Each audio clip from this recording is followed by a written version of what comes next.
Jadi kali ini aku ingin spoiler film yang baru saja aku tonton, yaitu Sleeping Beauty. Kalau di bahasa Indonesia ini sih artinya Bobo Cantik. Ini adalah film yang rilis di tahun 2011. Ini bukan film Disney ya, yang menceritakan tentang seorang putri yang tertidur lama gara-gara kena jarum, habis itu terbangun karena dicipok pangeran. Bukan sama sekali. Jadi, film ini menceritakan tentang kehidupan seorang wanita muda yang bertahan hidup sendirian.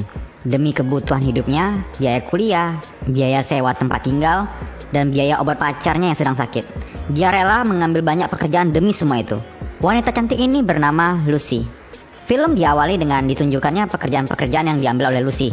Dari menjadi kelinci percobaan eksperimen di fakultas kedokteran, dengan dikasih lihat adegan Lucy memasukkan selang ke dalam tenggorokannya. Kalau aku lihat sih anjir, ngilu banget sih. Jangan dibayangkan ya. Kemudian Lucy juga menjadi pelayan restoran, bekerja sebagai tukang fotokopi di sebuah perusahaan. Bahkan di malam harinya, Lucy juga sampai menjadi seorang pelacur di klub malam. Itu semua dilakukannya demi bisa bertahan hidup. Di kesibukannya bekerja, Lucy juga menyempatkan untuk berkunjung ke rumah pacarnya. Pacarnya ini dipanggil dengan julukan Birdman oleh Lucy. Birdman, manusia burung, manusia buung. Kita sebut aja buung ya. Buung apa itu? Ada aja julukannya. Buung menderita penyakit kanker stadium akhir, tapi dia tidak mau dirawat di rumah sakit dan lebih memilih melakukan pengobatan di rumah saja. Lucy rajin datang untuk menyediakan makanan dan obat untuk buung. Nggak apa lah ya, aku manggil buung. Nama juga panggilnya Birdman, agak sulit untuk diucapkan. Dari sini saya merasa heran saja melihat Lucy, walaupun dia melakukan pekerjaan sebagai seorang pelacur, tapi masih bisa tetap setia menemani di masa-masa akhir hidup pacarnya. Setelah itu kita juga diperlihatkan permasalahan Lucy di tempat ia tinggal. Ketidakakraban dengan pemilik rumah karena Lucy sering telat membayar uang sewa rumahnya. Karena sadar masih banyak kebutuhan hidup yang harus ia bayar, akhirnya Lucy mencari lagi kerja tambahan melalui loker yang ada di koran mahasiswa di kampusnya. Dan dia pun akhirnya pergi ke tempat lowongan kerja itu. Dan kemudian diinterview oleh Clara, pemilik usaha tersebut. Saat diinterview, Clara menjelaskan mengenai pekerjaannya. Kita diberitahu bahwa ini adalah usaha penyedia jasa layanan VIP. Udah tau lah ya ini pekerjaan seperti apa, layanan VIP cuy. Clara juga bilang bahwa pekerjaan ini tidak tetap, tapi freelance gitu. Jadi setiap menyelesaikan tugasnya, Lucy akan langsung dapat bayaran. Kalau ada pekerjaan baru, ya dia bakal dihubungi. Walaupun pekerjaannya seperti itu, Clara juga memberitahukan bahwa vaginanya tidak akan dipenetrasi dan vaginanya adalah kuil. Oke, aku ulangi, vaginanya tidak akan dipenetrasi. Yang nggak tahu apa itu penetrasi, aku kasih tahu. Singkatnya, penetrasi itu bersatunya alat kelamin pria dan wanita. Nah, itu dia. Jadi udah paham kan? Jadi aku nggak perlu jelasin lebih dalam lagi kan guys. Terus si Lucy malah bilang, vaginaku itu bukanlah kuil. Ya iyalah, karena kita dari awal juga udah tahu bahwa si Lucy juga bekerja sebagai pelacur di klub malam, makanya dia bisa bilang seperti itu. Kemudian Lucy diperiksa fisiknya juga dengan cara menyuruhnya melepaskan baju. Kemudian Clara memanggil asistennya Thomas untuk mengecek tubuhnya si Lucy. Jadi tubuhnya si Lucy itu dicek apakah ada bekas tindik, tato, ataupun bekas luka pada tubuhnya. Dan akhirnya Lucy diterima di pekerjaan itu. Sebelum melakukan pekerjaan itu, Lucy diberikan fasilitas pembersihan diri seperti manicure, pedicure, dan bulu jembatnya pun juga dibersihkan. Akhirnya Lucy mendapatkan tugas pertamanya dari Clara. Jadi di tugas pertamanya ini, Lucy ditugaskan menjadi seorang pelayan dengan hanya menggunakan BH dan celana dalam saja. Awalnya Lucy terkejut gitu kan. Tapi ya sebenarnya kita juga tahu bahwa awalnya Lucy juga bekerja sebagai seorang pelacur di klub malam. Bagi dia ya tugas ini bukanlah apa-apa. Jadi di rumah ini ada sebuah acara yang dilakukan oleh sekumpulan lansia. Mereka melakukan makan malam yang dimana di sini mereka dilayani dengan pelayan-pelayan wanita yang berpakaian setengah telanjang. Dari sini kita bisa lihat perbedaan Lucy dengan yang lainnya. Yang senior-senior pakai corak hitam, sedangkan Lucy berwarna putih. Ya dari sini kita nampak bahwasanya Lucy adalah anak baru. Di bagian ini ada yang membuat saya tercengang. Saat mereka melakukan istirahat di ruang tamu, ada dua wanita lagi nungging di dekat pembakaran kayu bakar. Ini buat apa coba? Gila, anjir. Hobi kakek-kakek Sugiono ini memang gila sih menurut aku. Ada-ada aja. Usia tinggal satu kalender aja buat yang aneh-aneh.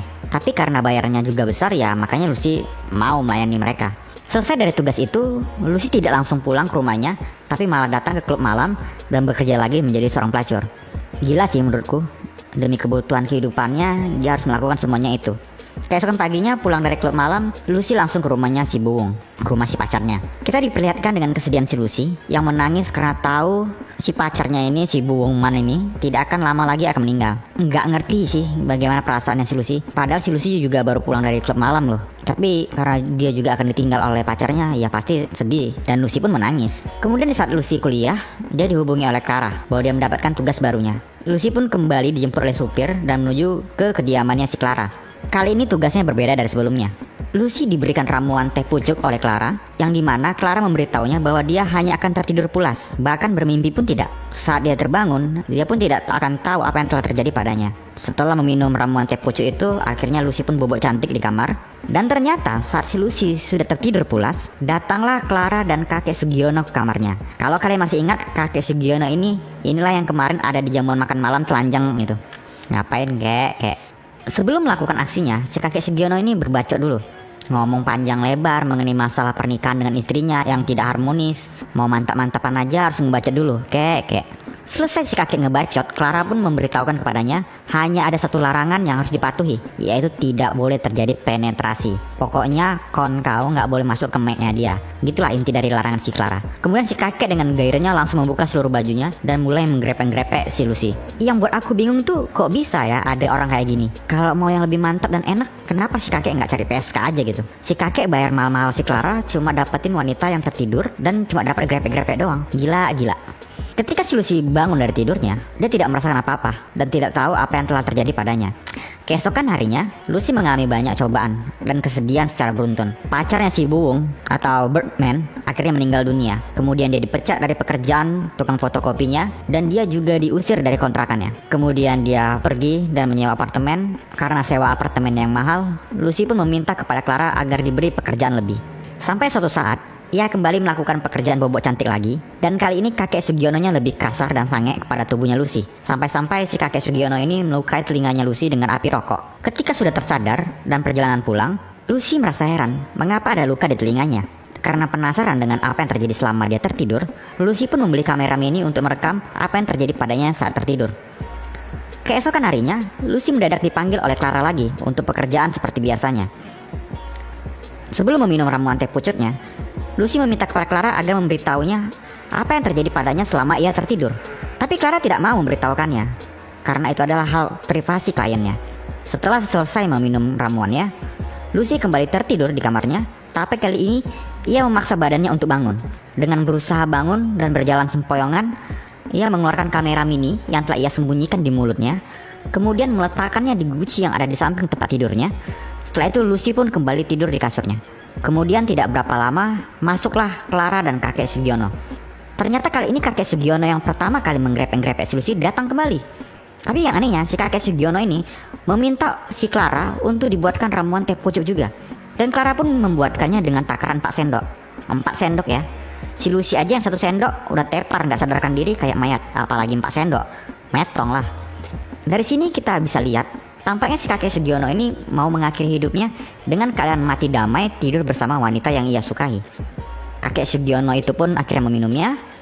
Keesokan paginya, Clara kembali masuk ke kamar dan membukakan jendela kamar itu. Clara pun memeriksa keadaan kakek itu dan ternyata sudah meninggal. Saat hendak membangunkan si Lucy, Clara terkejut dan panik karena Lucy nggak bangun-bangun dari tidurnya. Si Clara menggoyang-goyangkan badannya, menamparnya sampai memberikan napas buatan. Dan akhirnya Lucy pun sadarkan diri. Saat si Lucy sudah terbangun, kemudian si Lucy melihat ada seorang kakek telanjang yang tidur bersamanya. Lucy pun menangis sekeras-kerasnya karena ternyata ia tahu pekerjaan yang selama ini ia lakukan. Di bagian ini, saya jadi bingung, kok bisa ya si Lucy menangis? Bukannya tidur bersama pria lain itu sudah biasa baginya di klub malam? Ada yang aneh. Film pun berakhir dengan ditunjukkannya isi video yang berasal dari kamera pengintai Lucy, yang dimana isinya hanya adegan Lucy tidur dan kakek Sugiono yang tertidur di sampingnya. Tamat. Oke guys, jadi menurut aku film ini agak sedikit membingungkan bagi aku, karena aku juga nggak tahu kenapa ya si Lucy nangis. Padahal kan kita tahu bahwasanya si Lucy ini juga bekerja sebagai seorang pelacur. Apa dia alergi dengan kakek-kakek? Gak ada yang tahu. Oke guys, demikian spoiler film Sleeping Beauty dari saya. Semoga kalian suka. Kalau ada kritikan atau masukan, bisa langsung komen aja ya guys. Terima kasih. Cheers.